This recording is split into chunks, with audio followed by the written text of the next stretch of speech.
മുസ്ലിം പള്ളികൾ തകർക്കലിന് ഉത്തർപ്രദേശിൽ വലിയ വാർത്താ പ്രാധാന്യമൊന്നുമില്ല. ഇന്ത്യ പൗരാണിക കാലത്ത് ഹൈന്ദവ നാട്ടുരാജ്യമായിരുന്നുവെന്നും മുസ്ലിം അധിനിവേശം ഹൈന്ദവ ക്ഷേത്രങ്ങൾ തകർത്തുവെന്നുമാണ് ഇന്നത്തെ തലമുറയിലെ തീവ്ര ഹിന്ദുക്കൾ വിശ്വസിക്കുന്നത്. അതിന്റെ ചുവട് പിടിച്ച് നടക്കുന്ന അതിക്രമങ്ങൾ യു.പിയിൽ പൊട്ടിപ്പുറപ്പെട്ടിരിക്കുന്നു.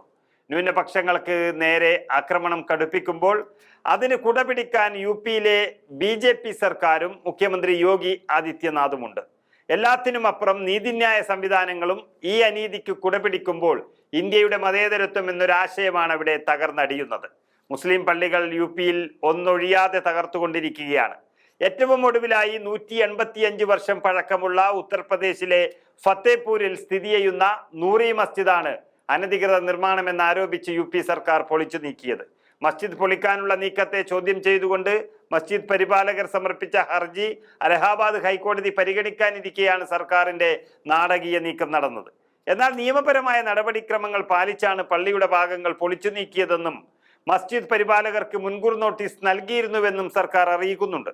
റോഡ് വീതി കൂട്ടുന്നതിന് തടസ്സമാകുന്ന നിർമ്മാണത്തിന്റെ ഒരു ഭാഗം മാത്രമാണ് പൊളിച്ചതെന്നും മസ്ജിദ് തകർത്തിട്ടില്ലെന്നും ഫത്തേപൂർ അഡീഷണൽ ജില്ലാ മജിസ്ട്രേറ്റ് അവിനാഷ് ത്രിപാഠി അവകാശപ്പെട്ടു.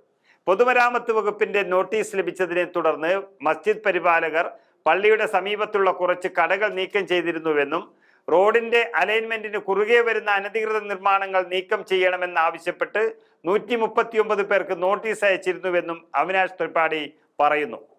ഹൈക്കോടതിയിൽ തങ്ങളുടെ എതിർപ്പുകൾ കേൾക്കുന്നതിന് മുൻപേ തന്നെ നിർമ്മാണം പൊളിക്കാൻ ഭരണകൂടം എത്തിയെന്ന മസ്ജിദ് പരിപാലകരുടെ ആരോപണത്തെ സർക്കാർ എതിർക്കുന്നു.